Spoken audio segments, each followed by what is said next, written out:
ಈ ಎಪಿಸೋಡ್ನ ಯೂಟ್ಯೂಬ್ ವೀಕ್ಷಕರಿಗೆ ಹೃತ್ಪೂರ್ವಕವಾದ ಸ್ವಾಗತ.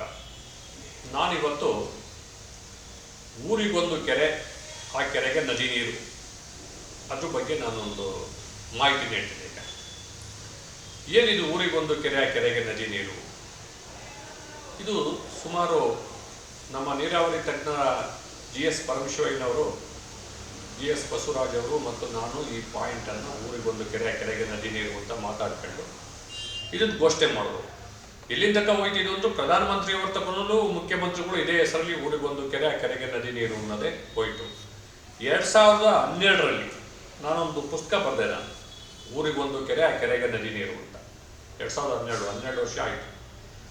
12 ವರ್ಷದಿಂದ ಆದಮೇಲೆ ನಾವು ಅದನ್ನು ಸುಮ್ಮನೆ ಕೂತ್ಕೊಳ್ಳಿಲ್ಲ. ಅದನ್ನು ಸರ್ಕಾರದ ಜೊತೆ ಒಳಗೆ ಬಸವರಾಜ್ ಅವ್ರಿಗೆ ಪತ್ರಗಳು ಬರೆಸಿ, ತುಮಕೂರು ಲೋಕಸಭಾ ಸದಸ್ಯರಾಗಿರ್ತಕ್ಕಂಥ ಬಸವರಾಜ್ ಅವರ ಕೈಯಿಂದ ಸಾಕಷ್ಟು ಒಂದು ಕಸರತ್ತು ಮಾಡಿದವು.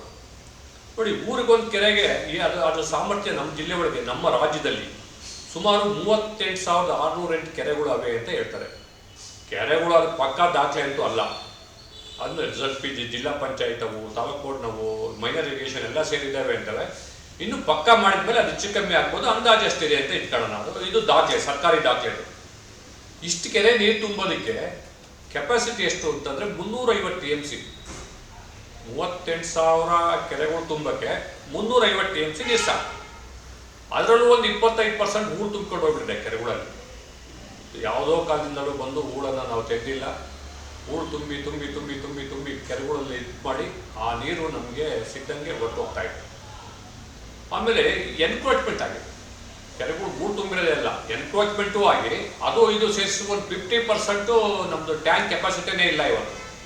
ಪ್ರಾಕ್ಟಿಕಲ್ ಆಗಿಲ್ಲ. ಅದನ್ನು ಅಸೆಸ್ಮೆಂಟ್ ಮಾಡಿದರೆ ಎಲ್ಲವನ್ನೂ ಇದು ಮಾಡಿದರೆ 100% ಅದು ಇಲ್ಲ. ನಾನು ಈ ಬಗ್ಗೆ ನೀವು ಮಾಡಿ ಅಂತ ಹೇಳ್ಬಿಟ್ಟು ನಾನು ಸರ್ಕಾರಕ್ಕೆ ನಾನು ಸಜೆಷನ್ ಕೊಟ್ಟಿದ್ದೀನಿ. RTIನಲ್ಲಿ ಬರೆದು ಅವರು ಮಾಹಿತಿ ತಗೊಂಡಿದ್ದು ನಾನು, ಸರಿನಾ?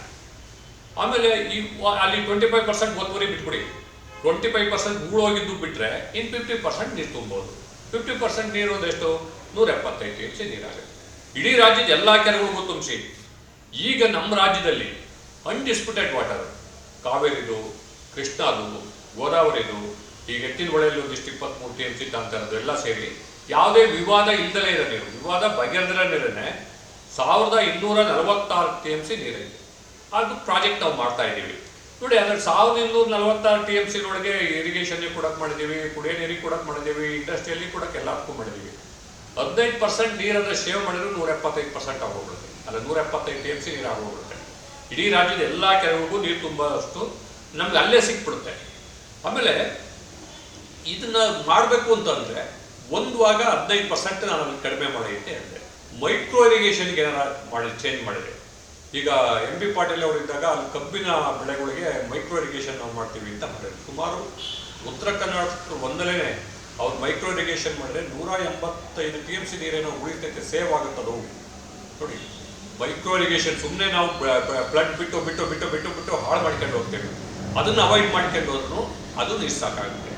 ಬೇಡ ಅಂತಂದ್ರು ಈಗ ನಮ್ಮ ಪ್ರಧಾನಮಂತ್ರಿ ಕೃಷಿ ಸಂಚಯ ಯೋಜನೆ ಅಂತ ಹೇಳ್ಬಿಟ್ಟು 2016ರಲ್ಲಿ ಕೇಂದ್ರ ಸರ್ಕಾರ ಒಂದು ಇಡೀ ರಾಜ್ಯದ, ಇಡೀ ದೇಶದ ಪ್ರತಿಯೊಂದು ಜಿಲ್ಲೆಗಳಿಗೂ ಡಿಸ್ಟ್ರಿಕ್ಟ್ ಇರಿಗೇಷನ್ ಪ್ಲಾನ್ ಅಂತ ಮಾಡಿಸ್ತಾರೆ.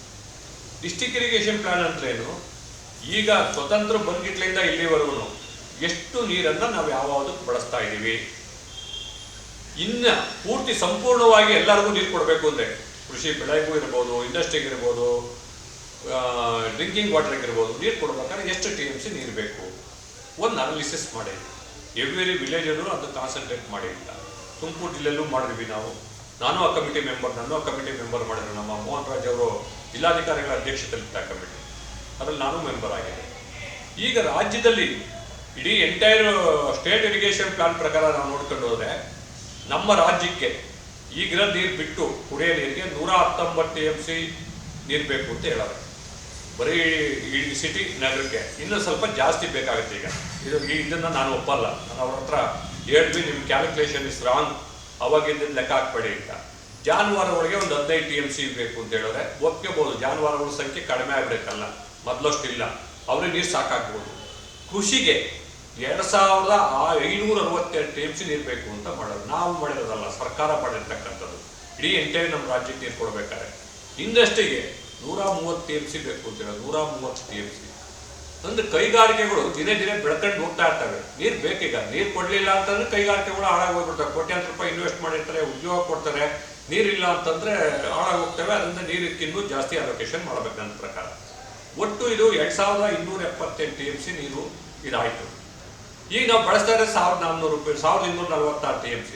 ಅವೆರಡೂ ಹೋದ್ರೆ 1353 TMC ನೀರು ನಮಗೆ ಬೇಕು ಅಂತ ಹೇಳ್ಬಿಟ್ಟು ಅಸೆಸ್ ಮಾಡೈತೆ. ಕೇಂದ್ರ ಸರ್ಕಾರಕ್ಕೆ, ರಾಜ್ಯ ಸರ್ಕಾರ ಕೊಡ್ಸೈತೆ.